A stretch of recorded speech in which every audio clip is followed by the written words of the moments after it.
person who started on time this entire. Sorry, I can give it another minute. Okay, all right, we'll give it one more minute before we start. I don't want to be like the one person that starts early at the Filipino and American Festival. Get it. Oh, and ignore like the announcement I made earlier. I think the marketplace is open until 5:45, so you have plenty of time to buy the books of the fabulous posts. Okay.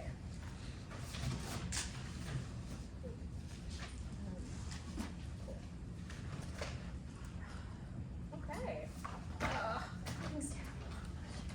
Okay. All right. Let's go ahead and get started. Hi, everybody. I am Tracy Badua. I am going to be moderating the Amplifying Voices in Young Adult Speculative Fiction panel with all of these amazing folks. I am going to give you just kind of a brief, like what to expect from our panel, and then I'm going to have the panelists introduce themselves. So this conversation today is going to be more focused on, less so much on the identity-centered narratives or issue-centered narratives.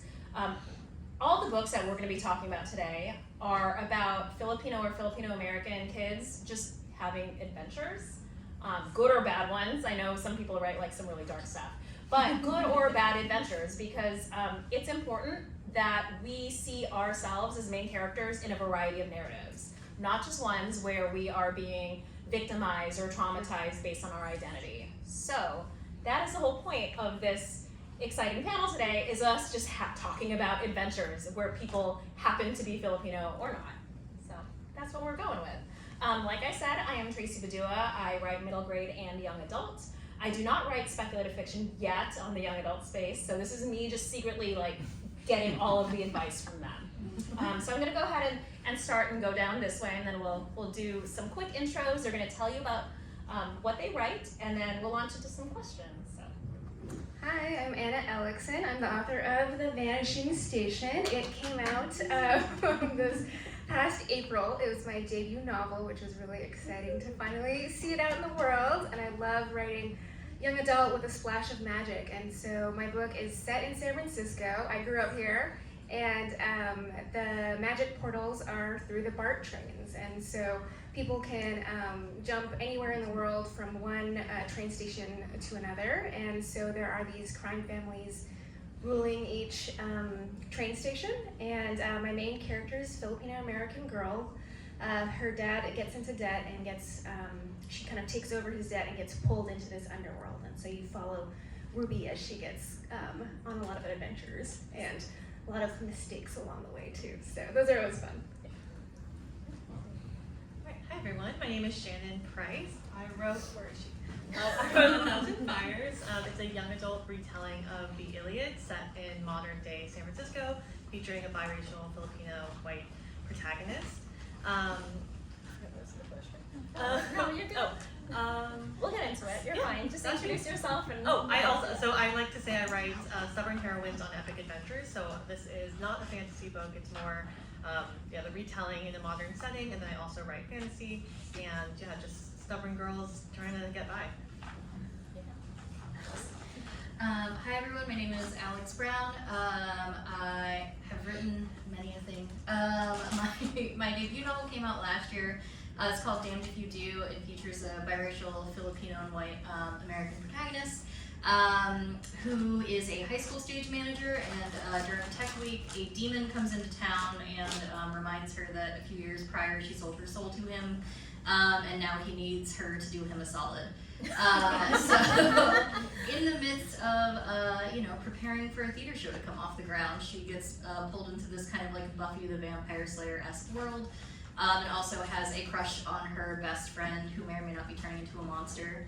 And my second book, which comes out in 2-3 days. Yeah, I was gonna say it's next week. Yes, next week. It's called Rest in Peaches, and I have 2 arcs here if anyone is interested. And it is a horror comedy, like Damned If You Do, should have said that. And it is about a high school mascot whose costume gets vandalized and her identity is divulged to the whole school. So she starts investigating to figure out who ruined her life and why, but the people who she implicates start getting killed by someone in an old mascot costume. So I think my writing brand is probably like messy, queer, Filipino Americans accidentally stumbling into horror movie settings. Oh, okay, great. Hi, I'm Toni Yap, and my story is about a snarky, 12, almost 13-year-old Filipino girl who has this unusual ability to see people's auras. And she lives in a very abusive environment, both at home as well as in school. And this setting takes place in 1971 in a small farming community in Ohio. So there's a little bit of historical pieces to it. There's lots of magical realism because of the fact that she has this ability to take people's auras and use it against them. And the more she does it, the more powerful she becomes. And she also ignites some relatives from another hellish world, and she's going to find out the consequences of her actions when she gets a little too powerful. So basically that's what I tend to write is YA fantasy. This is book 1 of a series of 3 books, and I do a lot of historical fiction as well. Awesome, and I'm actually going to start back with you for our question. And you guys actually, I think everyone touched on it just a little bit, but tell us the inspiration for your books and how you choose to include bits of Filipino or Philam background or not. Like maybe you choose not to include it. So I'm just curious, we'll start with you, of inspiration for your books. Inspiration, a lot of some of my background history personally is weaved into this book. I was that little snarky little girl.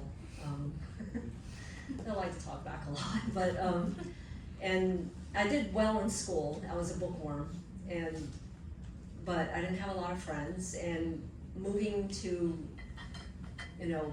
a farming community where nobody looks like you, you don't sound like them, and then you get picked on and bullied a lot when you're a kid for just being different.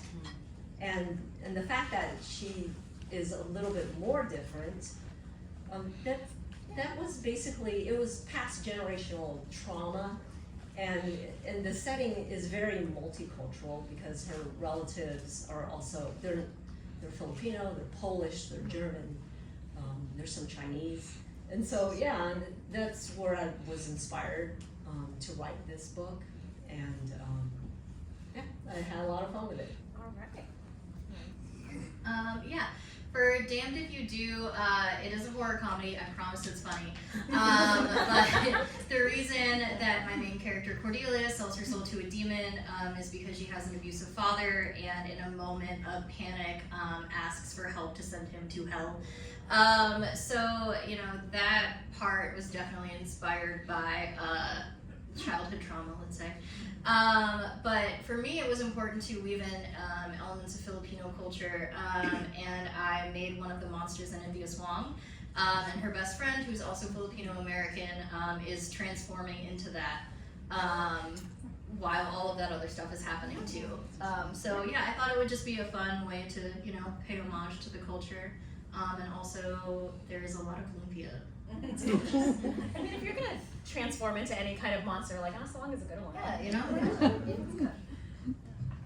I love that. So my book is a retelling of the Greek epic, the Iliad. So I first read the Iliad in college, and it stuck with me in a way that no story ever had. If you've never read the Iliad, I cannot recommend enough. I think the Odyssey gets like a lot of credit for being like the cool thing to read, but read the Iliad. It's equally cool and also like kind of digestible. It's a very linear story, like you can understand it pretty easily.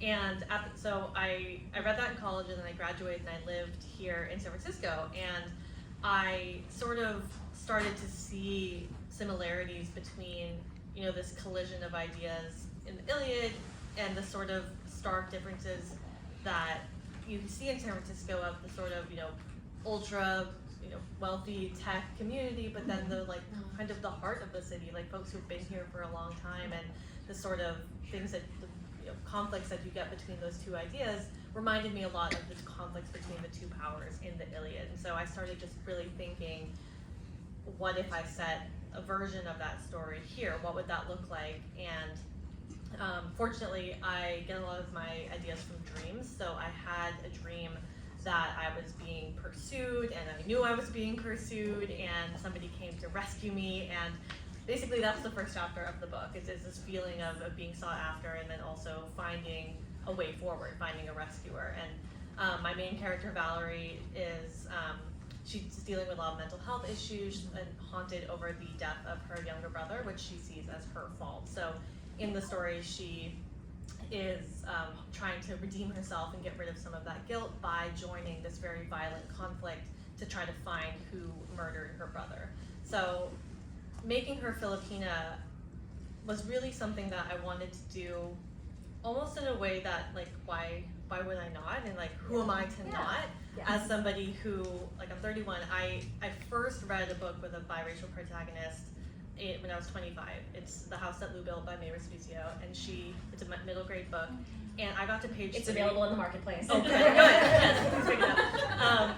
But like, I got to like page 3, and it mentioned that she was half white, half Filipina, and I started crying as like a full adult because I'd just never, ever seen a biracial protagonist like that. And so, in the writing of this book, I was like, who am I to not give that representation to somebody? Hopefully, a teenager will read it and they won't be 25 the first time they see themselves in a book. They could be younger. So that's why I put it in there.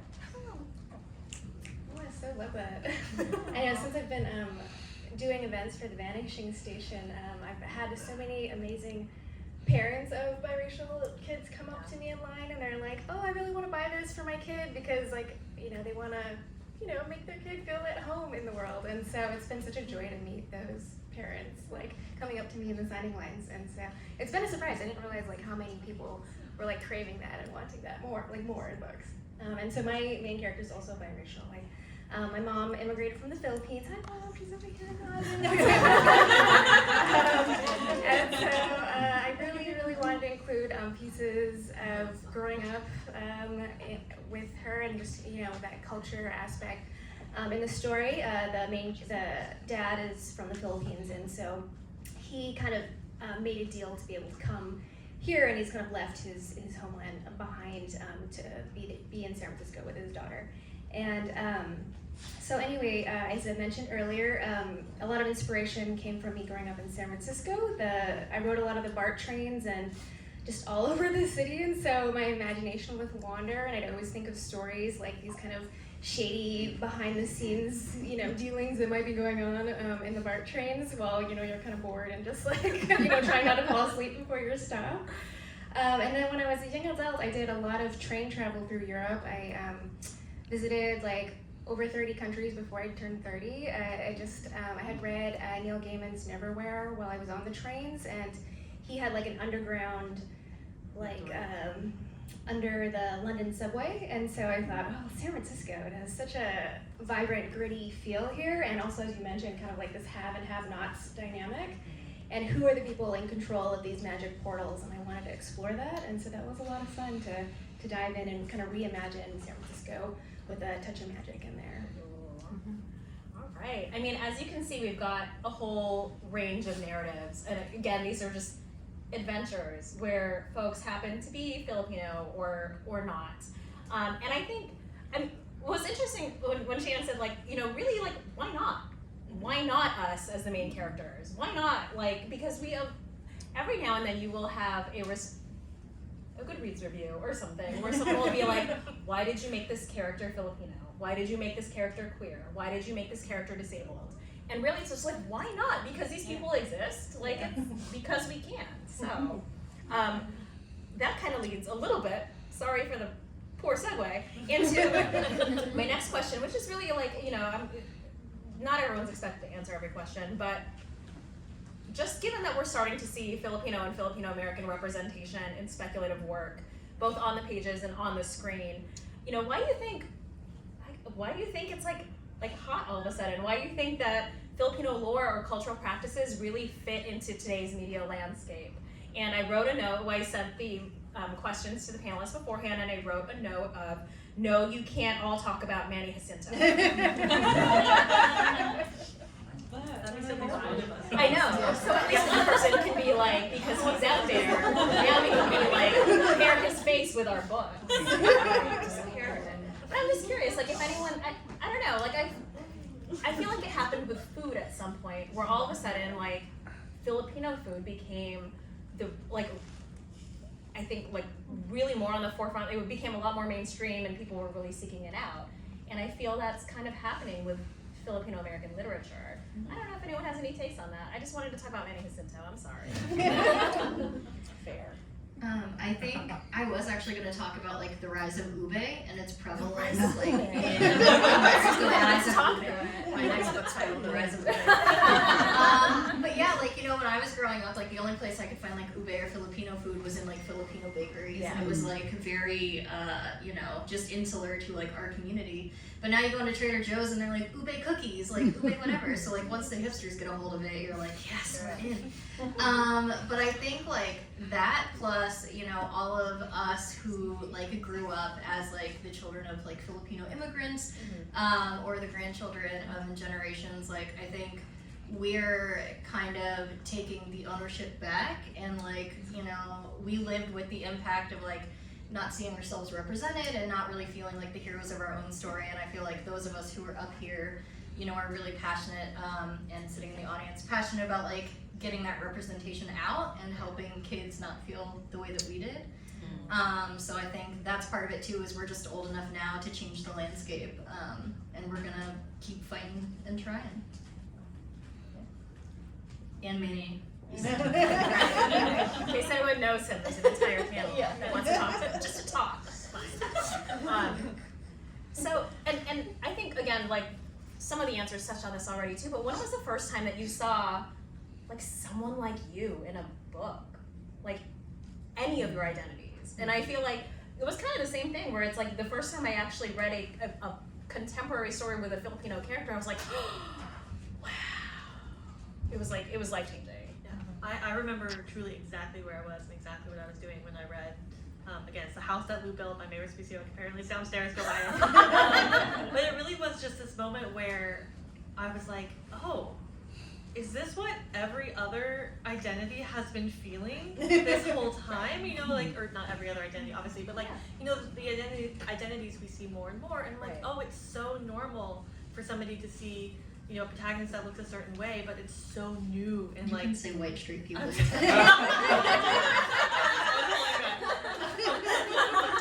know, like there's nothing wrong with that, but like it's not, you know, reflective of the real world. And so, yeah, truly just seeing myself on the page, just, you know, half Filipino, half white. And I want to answer the last question. I think Olivia Rodrigo is another person who is bringing. Anyone knows her too. Yes, yeah. If anyone knows her, we want to talk. You know, but just making, like, there's never been, I think, so many figures. I mean, as short of the list as that is, that's still a much longer list than has been historically. And so I think the more, you know, you see that, and also there's such pride with Filipino people, like in a way that's almost undescribable. But like, when we see somebody succeed, it's like, oh, well, we have to root for that person. We're gonna tell them that they're Filipino. Like, we're gonna tell everyone we know, did you know Olivia Rodrigo is Filipino? Like, we're gonna tell them. And so I think there's a little bit of like we earned this, of like we've been doing this for so long, and like having such pride in ourselves. That's awesome to see it sort of blossoming outward. Cool. Toni, did you want to? When was the first time you saw a Filipino American or anyone like you in popular? Since I'm older, much older than most of you guys here, I didn't see a lot. I didn't. You know, my Barbie dolls had blonde hair. You know, all the books I read, you know, the protagonist happens to usually be anything but Filipino.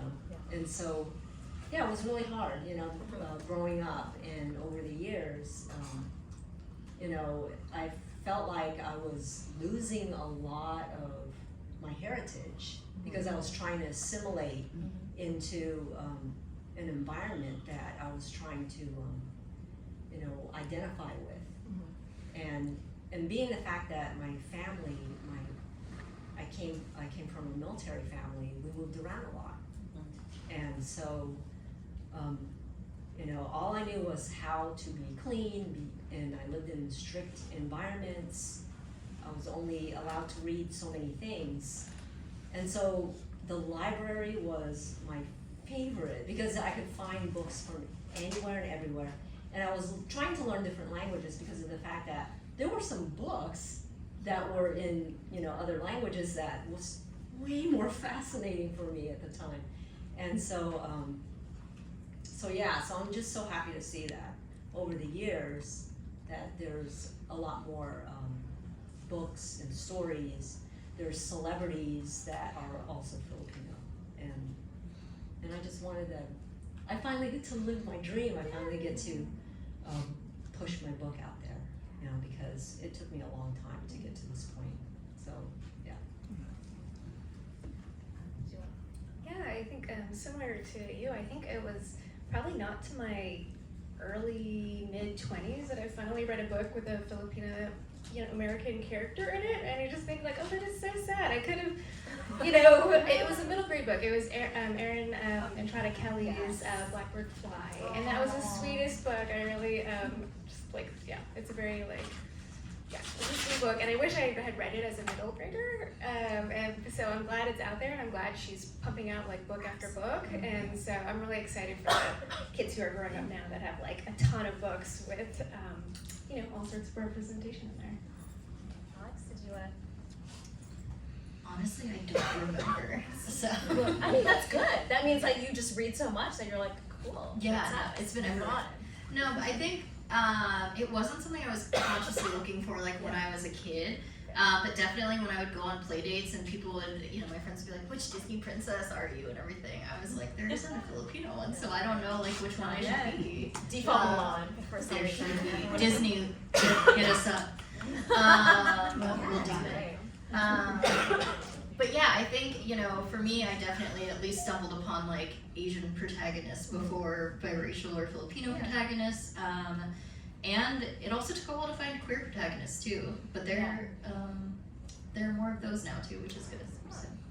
Cool.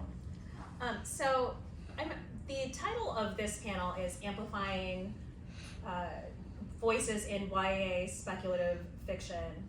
Oh, you know what? I take it back. This is for something else. Because the question that I was going to ask was really about amplifying Filipino American voices, because all of us write from the perspective of a Filipino American, and there's a distinction there that I think other folks who aren't in our community don't see, that Filipino American versus a Filipino narrative. I wanted to go into that a little bit, but I don't, you know, it's kind of outside the scope of the YA speculative fiction, but I wasn't sure if anyone had, anything they wanted to touch on with that, with why you chose to do, for example, a Filipino American character as opposed to one who was born and raised in the Philippines. I don't know. I can kick this off. Yeah, sure. I think for me, the feeling of, you know, having these two identities fit very naturally into my narrative, which was very much, you know, the haves and have-nots and this sort of collision between those two things. For me, growing up, you know, all those class reports where it's like, what nationality are you? Like, you know, I do them on the Philippines, and like, but there was always a part of me that sort of felt weird claiming that, because I was also half white. I don't look very Filipina. Like, it just felt strange almost, like I didn't quite belong. And so when my character, you know, she doesn't quite feel like she belongs in either identity either. And so in her story, you know, she says her mom, you know, only speaks in Tagalog on certain occasions, and she knows some, and like not a lot, like a lot of us do, like, you know, and so that's sort of like half in, half out feeling of, I think that a lot of people experience. I know I certainly have.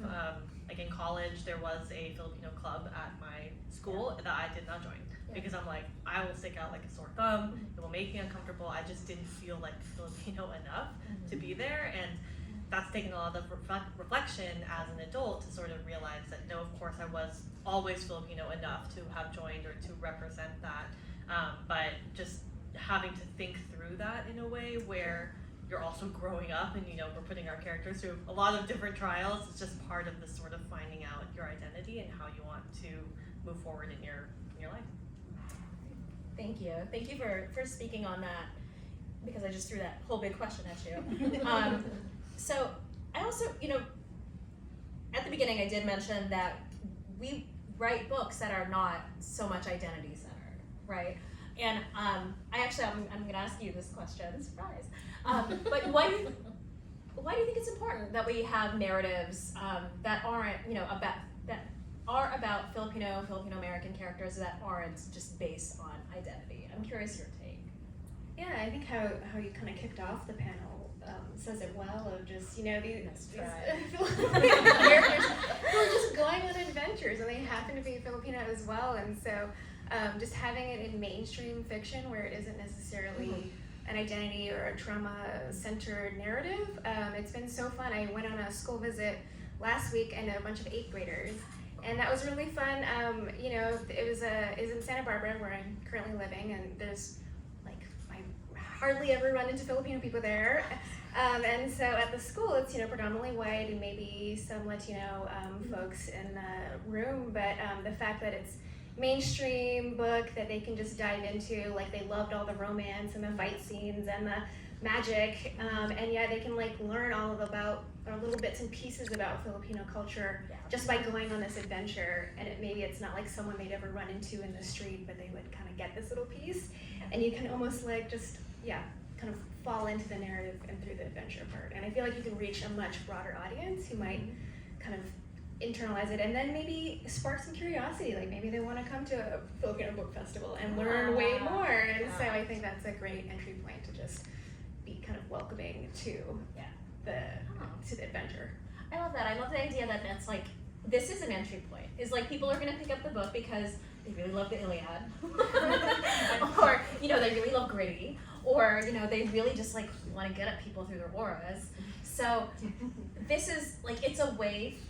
If the first time they encounter a Filipino or Filipino American character is through one of these books, all right, good. I mean, you're starting to see us in adventures as fully fleshed people, as fully fleshed characters, having adventures.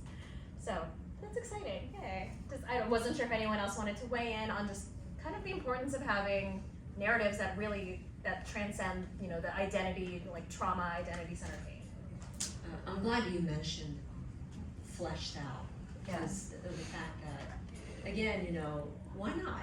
Why not have a young Filipino be my heroine, And she does a tremendous job, So yeah, I like that. And also in speculative fiction, you don't see a lot, hardly any Filipino characters in speculative fiction, if at all. That's a really important point. If anybody, if you're in any of the social medias with Rings of Power being cast, and everyone's well, why are there hobbits or elves that are of a certain race? You're they don't exist. These are fictional creatures. It doesn't matter if they're black. It's fine. Everything's fine. So it is nice to be able to I don't know, just to put the characters out there in a fully fleshed This Is Us, putting ourselves in different the speculative fiction worlds. So all right, I will end my Rings of Power right now. All right, we're gonna get on the juicy question about publishing. So no one tell our publishers. How do you think the publishing industry has treated books by, I'm gonna just broaden it to marginalized authors that are not books that are not identity centered, right? So when I say that, I know that's a very specific kind of publishing phrase. So an identity centered book would again be something where it's it is so hard for me to be a Filipino American walking around having Filipino American trials and thinking about being Filipino American. So to have a book that is not identity centered, to have them having adventures, I don't know, do you see a difference in the way that our books are marketed or put forward? Well, no one will tell you publishers, don't worry. Don't worry. I won't say anything. I'm gonna start picking on people. I'm gonna start with you, Alex. Dang. I knew she was gonna do it. Yeah, just deep sigh. I think we are getting better. But I think there's still a long way to go. I think it's good that, you know, these books are all getting published and like there is a space for them now. And a lot of that is because of all the folks that were publishing before us. You know, not even Filipino folks, but queer folks, Asians, like any kind of marginalized identity. With that said though, I do think that in general, it is harder for us to break out if we don't have some kind of like trauma thing attached to it. And if you don't like happen by chance to go viral on TikTok, like there's not a lot that can kind of be done for you, unfortunately. So a lot of it is, you know, as authors, like working with our agents and editors to like try to get the publisher and the sales teams to like be more invested in the stories that we're telling, and to find cases where we can like go on school visits and like sort of like position it in like maybe an educational way, which isn't necessarily the best because we shouldn't always have to be educating people about what it's like to be us. But you know, we live in a society, and right now that society is saying that's kind of how it has to go. So you sort of have to like finesse the system a little bit. Yeah, it can be rough, but it's still worth it and rewarding. And you know, like you said, if you can, like we said here, if we can, you know, help someone feel that representation and feel less alone, I think that's what makes it worth it. You know, I feel like at least to the folks sitting up here. So. Yeah. Shannon, did you want to weigh in at all about publishing? I do Just want to casual. weigh in. I don't like saying this, but I'm going to acknowledge that I feel it is true in publishing. I think when you bring a new perspective, it's a bit of a marketing tool. And I do think there is, like, it's an uncomfortable truth, but I think a publisher, you know, if I say I'm a Filipino author, they're gonna put that everywhere, you know, and then that might open doors to events like this, or how they market the book by saying it's by a marginalized author, and like, you know, and it's good and bad in the sense of like you do get sort of an attention on you, but it's also, you know, not the only thing you want to lead with, and it might be the thing that gets led with, and you don't really have control over that part. And that is an interesting perspective, because you're just like, if you want to write other things, and again, that are not identity based, when you show up and you're like, let's all talk about like this, like, you know, wild like alien book that I wrote, they're like, no, you're here to talk about being marginalized, and you're like, oh, I just want to talk about aliens. Yeah, like my second book is a fantasy, so it's not rooted in any, you know, particular world, but I still put it as a Filipino written fantasy, and so like, and part of me is like, yes, of course I'm proud to represent, but it's also, it's just part of like an ongoing dialogue, and I think it's really about, you sort of have this identity that's with you throughout the publishing process, whether or not you really asked for that, and whether or not that's a good thing. So a lot of people argue it is, but it's got pros and cons. What's the name of that second book? Oh, it's called The Endless Skies. It's YA fantasy adventure about magical winged lion shapeshifters.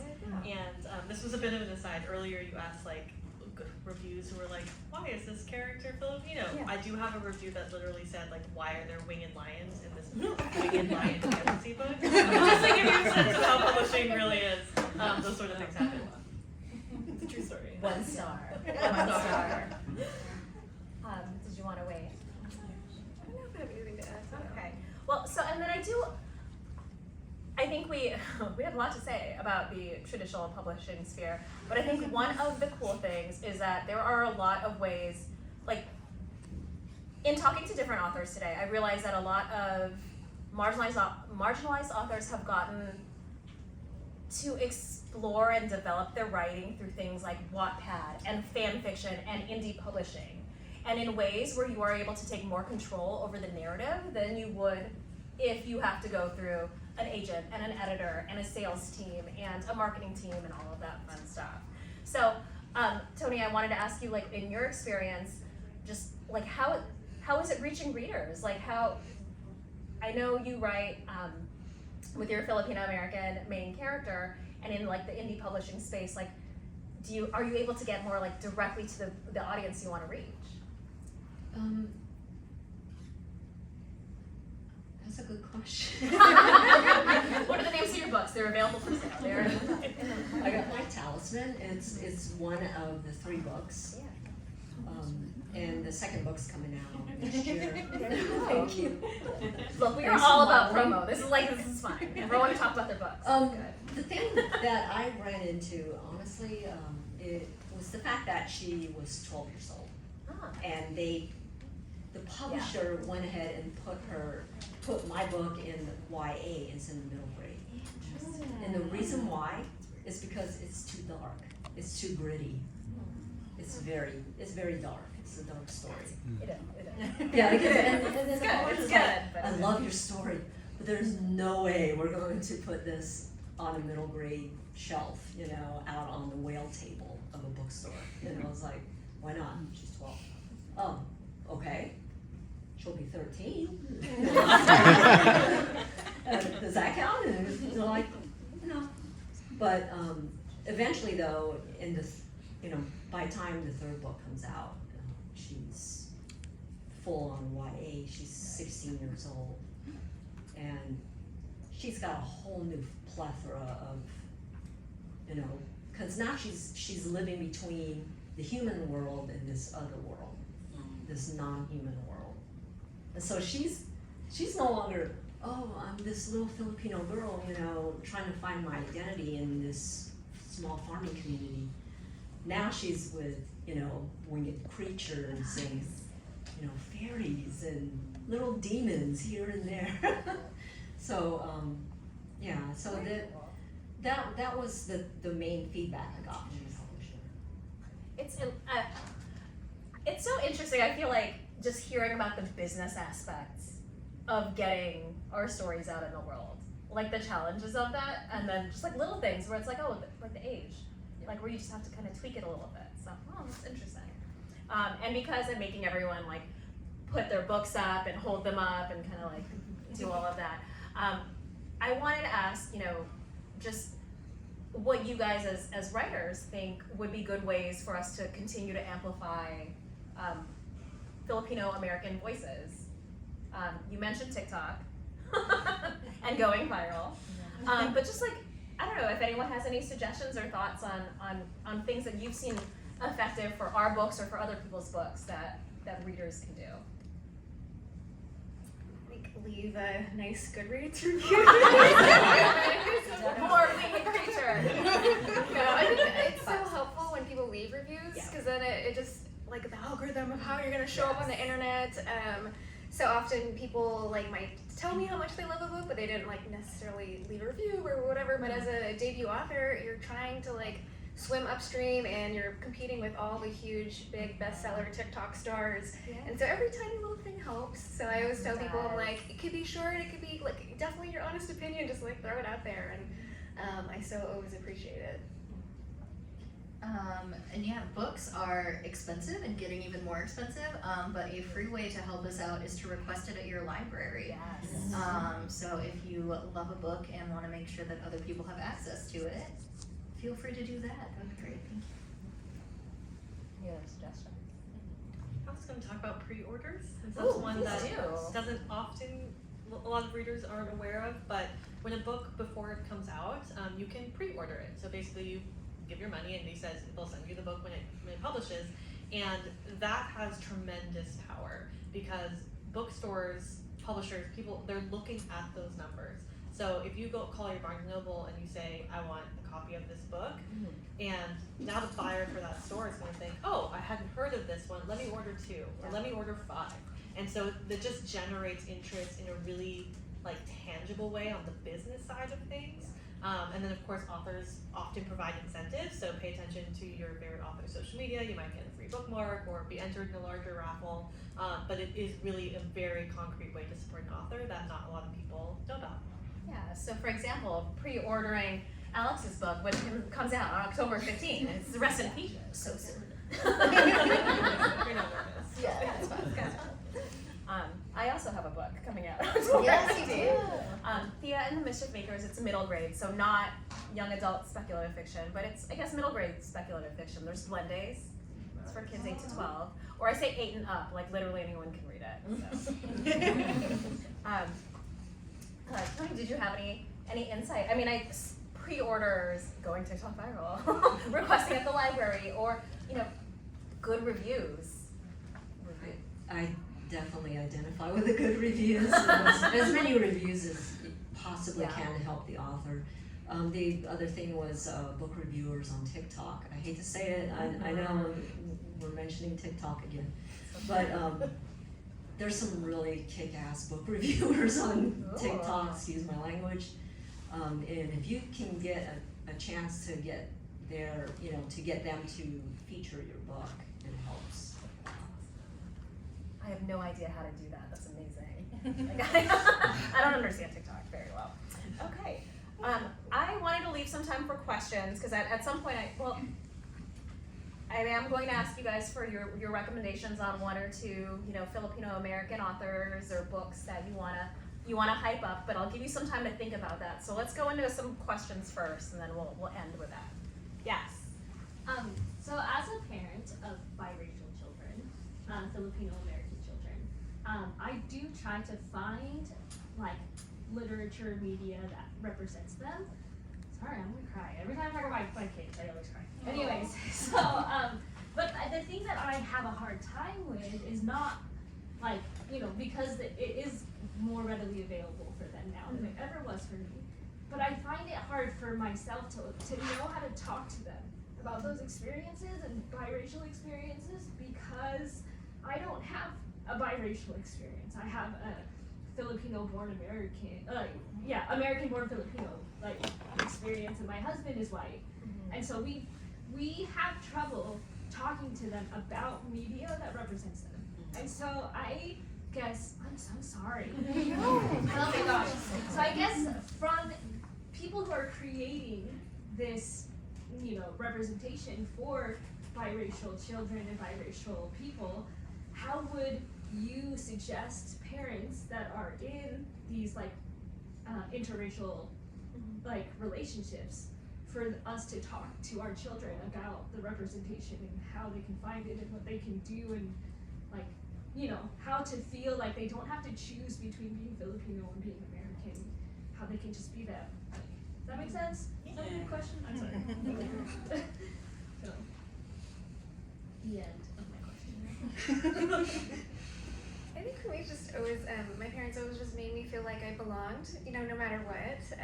I think, as you mentioned, sometimes you don't know whether, what groups to join when people, am I Filipino enough to join this group, or am I, do I just kind of blend in with the white crowd and go that way? Is that easier? Or, so, I think you kind of navigate that as you go along, and I think that the fact that so many more books have characters like this, that you just see yourself there and you're like, cool, this is just part of life. And so for me, it's been really fun whenever I meet folks that are also biracial, because then I'm like, oh, you're like me, cool.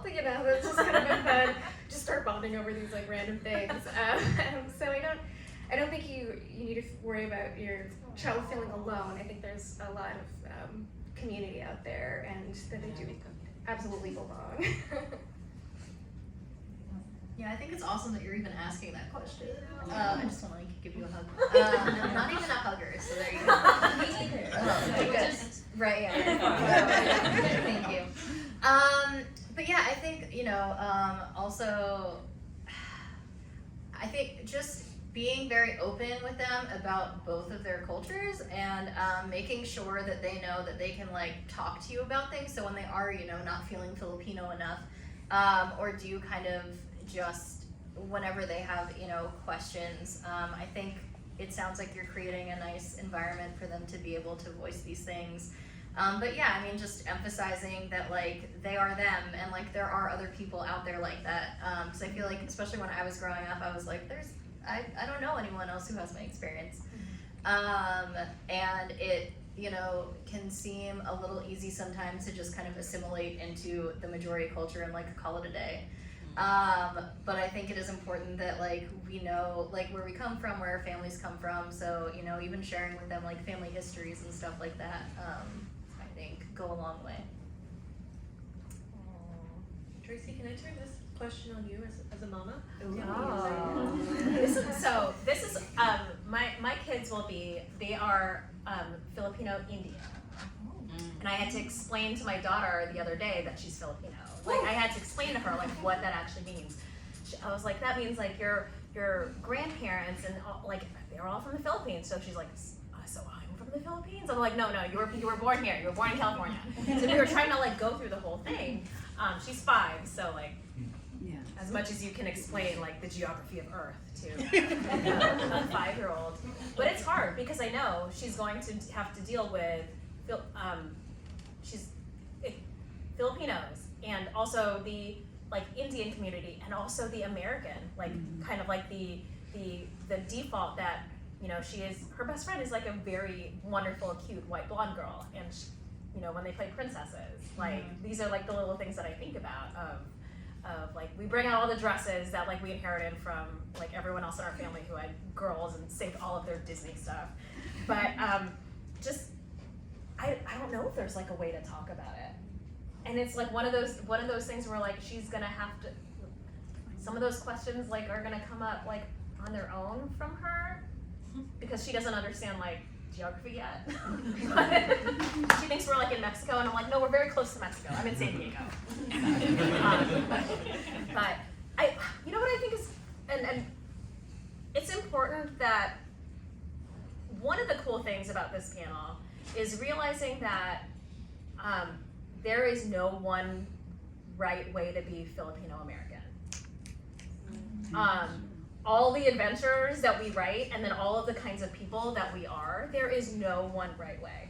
And to gatekeep and to say that you are not living this specific experience and you're not part of this club or you didn't speak Tagalog growing up, like, that's not cool. Like, there's so many different ways to be who you are, and there shouldn't be a point where, like, we should be excluding people from, like, trying to seek out, like, parts of their heritage or anything.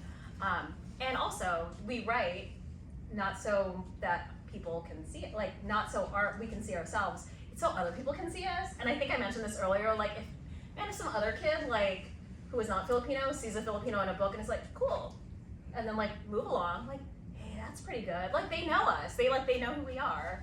So, I don't know, everyone just keep writing, keep reading our books. Any more questions? Oh, no, you had a... Oh no, I was just gonna say the books are on sale downstairs. They are on sale. Marketplace is open until 5:45. Your local library, like this, a fabulous library. Yes. I have a question for Anna. So Vanishing Stations, love the Ruby's Filipino-ness in her families, but I found it to be a super San Francisco adventure. And Balboa Station was my station for many years. God forbid you go to Sam Trans and run into one of those other gangs. Transportation. But can you talk about that as San Francisco as an identity, and what made you want it to be such a strong San Francisco tale? Oh, that's such a good question. Thank you for asking it. It is, like, almost its own identity. I feel like growing up here, I took for granted, like, the diversity and then, like, how the city is laid out. Just each neighborhood has such personality to it. I did grow up by Balboa Park, so that was, like, my kind of neighborhood. I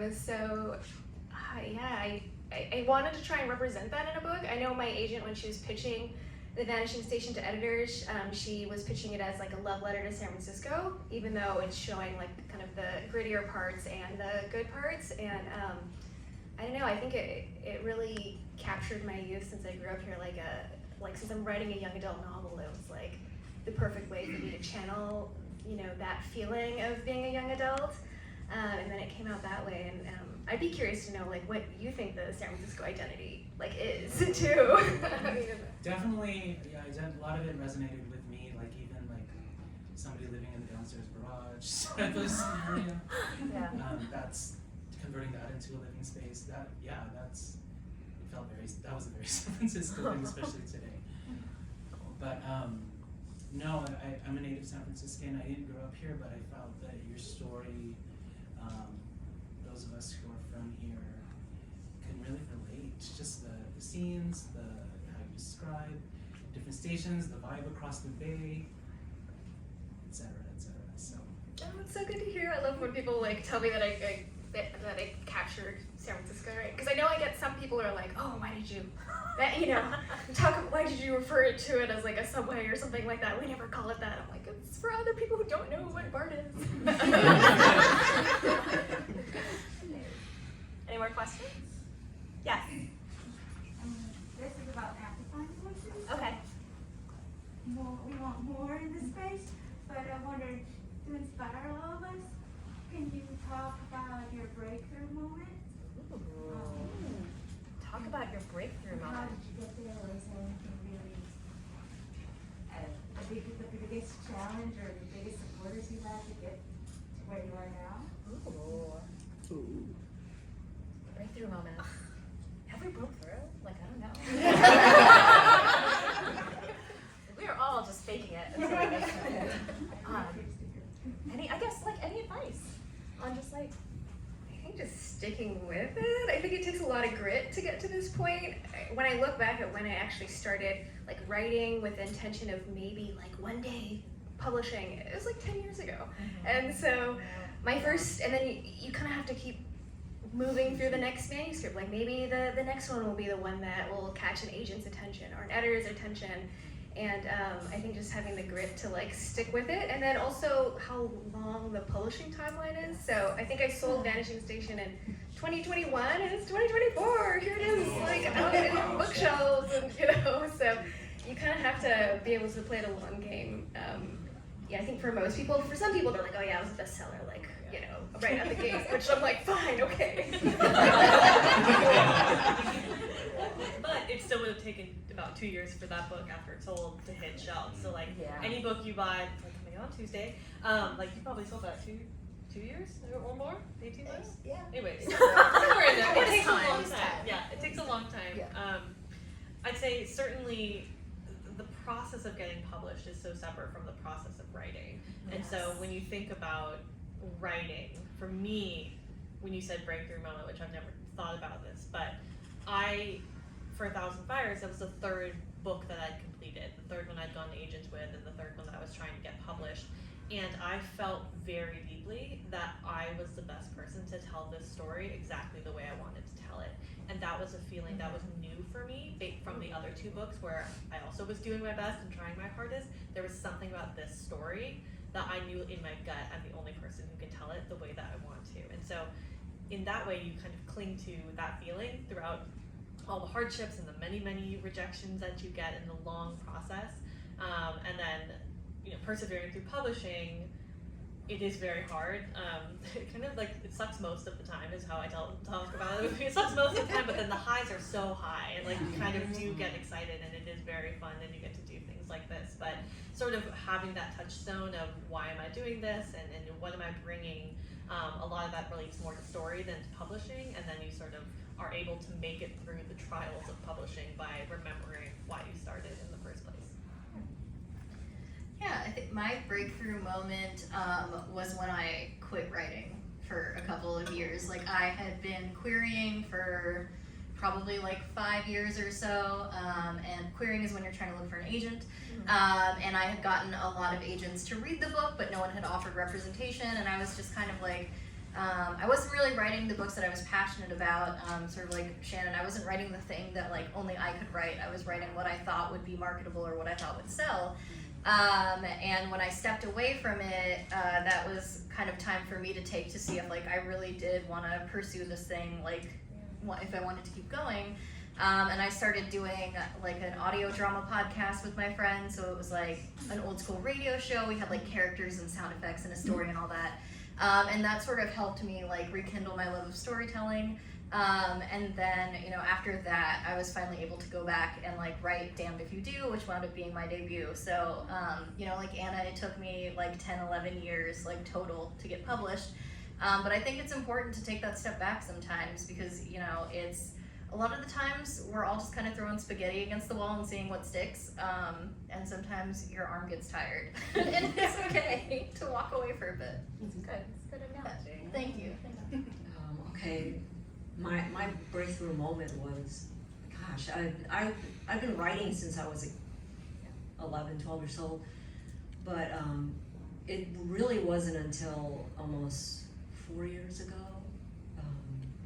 I actually got back into writing, and that had a lot to do with the pandemic. But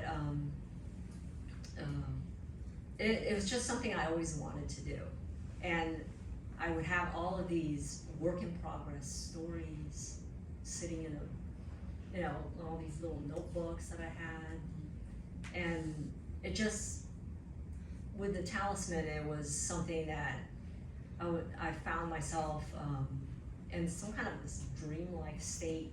It sounds weird, but that story I had to tell for some reason. I didn't want to quit, you know, because I was living in it. Again, when I was mentioning that, I put, you know, there's pieces of my life in this book. I think that's what made it. That's what pulled me through. And the fact that, you know, I have 3 adult kids, I waited, you know, most of my life to get this book out, you know, and this is one of, I feel really good about it, because it took me a lifetime, pretty much, to get this book. So, yeah, that was my breakthrough. Actually, as I spoke at a college the other day where it was a creative writing class, and I actually went through all my old emails to figure out from start to finish how many revisions I did before, one of my YA books, the idea I had it's 2017, and then I had just lines of just revision 1, revision 2, revision with agent, revision with editor 1 through 4, copy edits, past pages, and that book came out last year, and I was like, oh, okay, it just takes a lot of time and revision.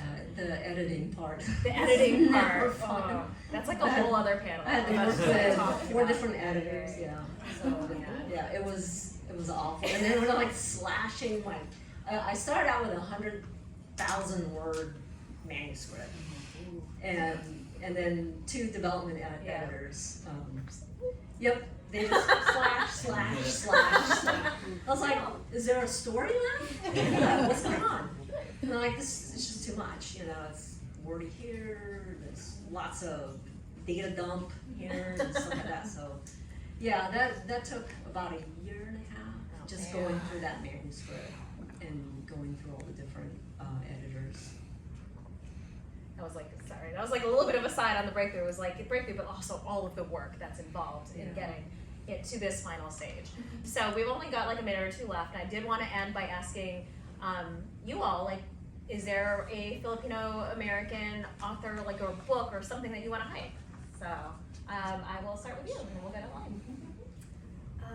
There's a book I haven't read yet, but it's next on my list. But the Hurricane Wars. I don't know if you have read that yet. It's sitting on my bedside table, and I can't wait to pick it up. And I'm excited. No, you got a positive response, so I feel like it's good. I say anything Randy Rebai writes. Yes. I'm such a fan of him as a person. I've had the pleasure of working with him, or doing events with him before. But also his writing, I think, is on the next level in terms of speaking to an identity and then also introducing people to that identity. He does it so excellently. And then he just had his Avatar book, Avatar: The Last Airbender. If you know the franchise, he wrote books on it, and it's excellent. Adult fantasy, I think it's Saints of Storm and Sorrow. Yes. And then there is a book coming out in November, YA contemporary called Midnights with You by Clara Songo, and it made me cry. It's very good. Please read it. I wish J.R. Tolkien was Filipino, but I'm so embarrassed because I come from a different era, with you guys, and so I didn't really have Filipino authors to kind of, mold myself or aspire to. So so all these recommendations, I'm going back and So really, anyone for sale in the marketplace. Sorry, I swear I'll stop talking, but that is a good point too, and that this, all of what we're talking about with Filipino American characters is a recent thing. Sure is. And that kind of sucks, but I'm glad that we're doing. Also, if you're looking for other recommendations of Filipino American authors, Shannon Rogers and Mia Manansala are pretty good, and they may be here. They may casually be sitting in the audience. The authors are just like us. Okay, I think our thank you to our panelists. Thank you. There is some book swag that we have left out, and we will be sticking around for a few minutes if you have any further questions or want to get something signed, or if you want to run down to the marketplace and buy their books and come back out. All right, thank you, everybody. Thank you. Starting on time and ending on time.